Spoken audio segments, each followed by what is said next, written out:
நந்தான் கால்வாய் திட்டம் கிட்டத்தட்ட 1952ஆம் ஆண்டு விக்கிரவாண்டி சட்டமன்ற உறுப்பினராக ஐயா ஏ கோவிந்தசாமி இருக்கும்போது தான் நந்தான் கால்வாய் திட்டத்தை கொண்டு வந்தார். கிட்டத்தட்ட 65-70 ஆண்டுகளாக இந்த நந்தான் கால்வாய் திட்டத்தை அனைத்து அரசியல் தலைவர் பேசிக் கொண்டிருக்கிறார். இன்னி வரைக்கும் அதை நிறைவேற்றவில்லை. ஆகவே திருவண்ணாமலை மாவட்டத்தில் 14 ஏரிகளும், விழுப்புரம் மாவட்டத்தில் 22 ஏரிகளும் ஏரி பாசனத்துக்கு பயன்படுத்தப்படுகிறார். 2024ஆம் ஆண்டு பென்ஷன் புயலால் பாதிப்பு அடைந்த ஏரிகளை சீர் செய்ய ரூபாய் பொதுப்பணித்துறை அமைச்சர் மாண்புமிகு பேரவைத் தலைவர்களே, நீர்வளத்துறையுடைய டிமாண்ட் வந்து நாளைக்கு அண்ணன் கேட்கிற கேள்வி எல்லாம் என்கிட்ட கேட்டுட்டு இருக்காரு. நிறைய பேர் நீட் பேசுறாங்க. மற்ற திட்டங்களை பொதுப்பணித்துறை நெடுஞ்சாலை பற்றி சொன்னீங்கன்னா என்னோட விளக்க உரைக்கு ஈஸியா இருக்கும். நாளைக்கு இருக்கிறாரு அண்ணனை கவனிச்சுக்கோங்க. நாளைக்கு நீங்க நாளைக்கு டிமாண்ட் அறிவிப்பா. ஏன்னா கிட்டத்தட்ட 55-60 வருஷமா நந்தான் கால்வாய் திட்டத்தை பேச தலைவர்களே இல்ல. எங்க மருத்துவர் அண்ணன் அன்புமணிக்கு 3 வயசு இருக்கும்போது இங்க இருக்கிற அமைச்சர் சொன்னாரு, இப்ப 3 வயசு, ஆனா அவருக்கு 57 வயசு ஆகுது. இன்னி வரைக்கும் திட்டத்தை நிறைவேற்றவில்லை. ஆகவே மாண்புமிகு எங்க மாவட்ட அமைச்சர் பொறுப்பு அமைச்சர்ன்றனால வெறும் 75 கோடி தான். அதை உடனடியாக பழுது நீக்கி பாசன வசதி ஏற்படுத்த கேட்டுக்கொள்கிறேன்.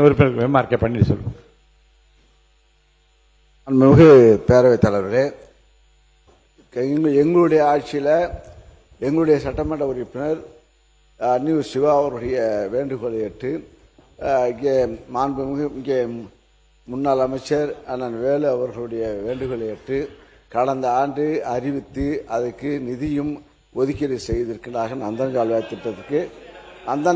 திட்டத்திற்கு என்பதை அப்போ வந்து அவர் மயிலம் சட்டமன்ற உறுப்பினராக இருந்தார். அப்போ அவருக்கு தெரியாது. ஆனால் அது அறிவிச்சாச்சு. அறிவிச்சு இப்ப நந்தன் கால்வாய் திட்டத்திற்கு நிதி ஒதுக்கீடு செய்து ஆணையம் வழங்கப்பட்டு என்பதை மாண்புமிகு உறுப்பினர் அவர்களுக்கு உங்கள் உறுப்பினர் சி வி சண்முகம் அவர்கள் தொகுதி நந்தன் கால்வாய் திட்டம் அவர் சொன்னது போல கடந்த ஒரு 80 ஆண்டு காலமாக யாருமே எந்த ஆட்சியிலும் இந்த பணி மேற்கொள்ளவில்லை. மாண்புமிகு அம்மாவுடைய ஆட்சியிலே நான் அமைச்சராக இருந்த போதுதான் முதல் முறையாக நந்தன் கால்வாயை தூர்வாரருக்கு நிதி ஒதுக்கப்பட்டு கடந்த 8 ஆண்டுக்கு முன்பு தூர்வாரப்பட்டது. இப்போது நிதி ஒதுக்குவதாக சொல்லப்பட்டார்.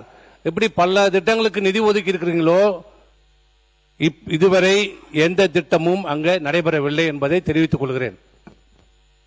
உறுப்பினர் சிவகுமார் அவர்களே, நீங்க பேசுங்க. போன 2026 ஜனவரியில மாண்புமிகு முதலமைச்சர் உறுப்பினர் ஏவா வேலு. மாண்புமிகு பேரவைத் தலைவர்களே, நந்தன் கால்வாய் திட்டம் என்பது நம்முடைய சிவகுமார் சொன்னதை போல அதற்காக முதலாக முயற்சி எடுத்தவர் அண்ணன் ஏஜி அவர்கள் தான். இதுதான் உண்மையும் கூட. அப்பொழுது அவர் திராவிட முன்னேற்ற கழகத்தினுடைய விவசாயத்துறை அமைச்சராகவே அவர் இருந்தவர். அண்ணன் கலைஞர் அமைச்சரவையில் அது நீண்ட நெடிய காலமாக அது வேண்டும் என்று கேட்ட காலம் உண்டு. அவர்கள் சொன்னதை போல தூர்வாருவதற்கெல்லாம் கூட ஏற்பாடு பண்ணிருக்கலாம், இல்லைன்னு சொல்லல. ஆனால் அது என்ன ஒரு திட்டத்தினுடைய நோக்கமே சாத்தனூருடைய உபரி தண்ணீர், அந்த உபரி தண்ணீர் திருவண்ணாமலை மாவட்டத்தில் ஏறத்தாழ 11 ஏரிகளை நிரப்பி அங்கே விவசாயத்தை பார்த்துவிட்டு அதற்கு பின்னால் விழுப்புரம் மாவட்டத்தில் வந்து நேரடியாக வர்றது அந்த ஸ்கீமினுடைய வேலையை. ஆனால் அது இதை செய்யல.